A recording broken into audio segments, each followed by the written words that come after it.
kwenye mipango yako ya maisha uliokuwa unafikiria, ni kwa uzembe gani ulifanya ukashindwa kupiga hatua?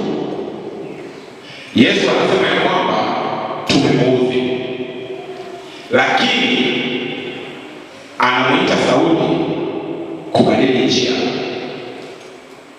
Sauli yeye aliamua kuanza moja, na moja yake ameenda kufanya kazi ya Mungu kwa nguvu kubwa kuliko ile nguvu aliyokuwa anatumia kuua.